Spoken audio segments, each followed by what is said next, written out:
Kate took a sip of her ice-cold apricot juice and looked out at the slowly passing jungle.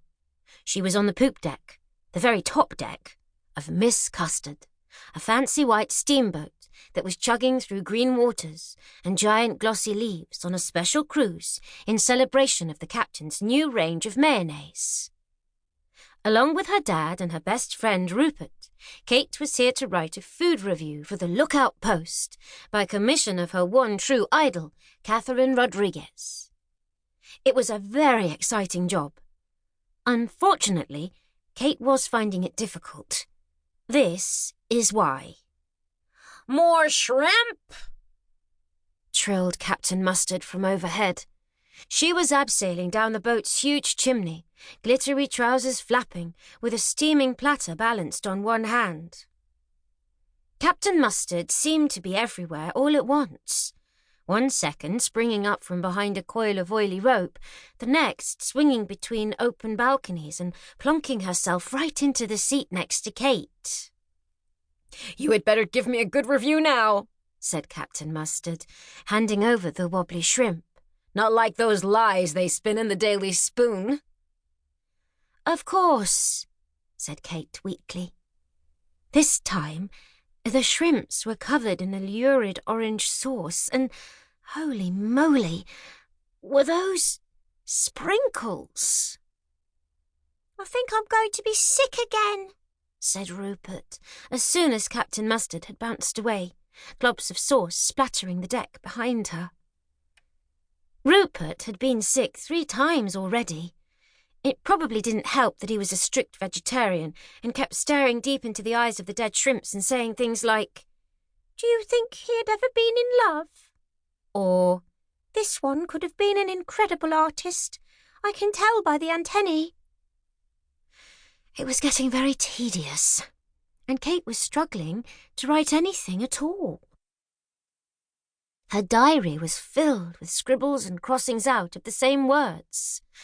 Spicy and too spicy.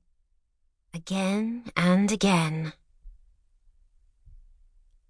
What Kate really wanted to do was open her special correspondent manual and get stuck into a proper story. She wanted to write about the terrible evening entertainment. How had the singers got this job? Who agreed to make not 1 but 3 horrible dresses? The jungle outside, and how it made different noises at different times of day, and the troop of bird brigaders who carried clipboards and binoculars everywhere they went, even into the shower. Kate knew this because Bertie, a friendly bird brigader, had told her so. The only thing getting in the way were these stinking shrimps. But she had promised Catherine Rodriguez she would get the job done, however boring it was, and she simply couldn't disappoint her hero. A honking voice from the deck below interrupted Kate's pondering. General Hornbill, the bird brigade leader, was stalking up and down a line of bird brigaders who were all standing to rapt attention. He liked to talk an awful lot, and loudly, too. "If there's one thing that makes a top-ranking bird brigader, it's order. I want boots polished, neckties steamed into isosceles triangles, and the names of every living species of bird sewn into your sleeping bags in joined-up Latin." He stopped in front of a freckled girl with a lot of fancy bird brigading badges. "You," he pointed at her. "What is a parrot?" "A vividly feathered bird with a hooked bill and rasping voice," she recounted confidently. "Good. And you?"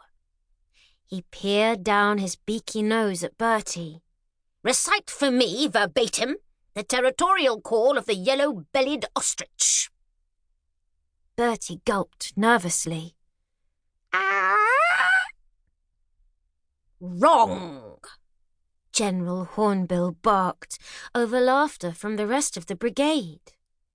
"Is there anything you do know, Bertrand Bimble?" "Yes, actually." Despite his reddening face, Bertie puffed out his chest.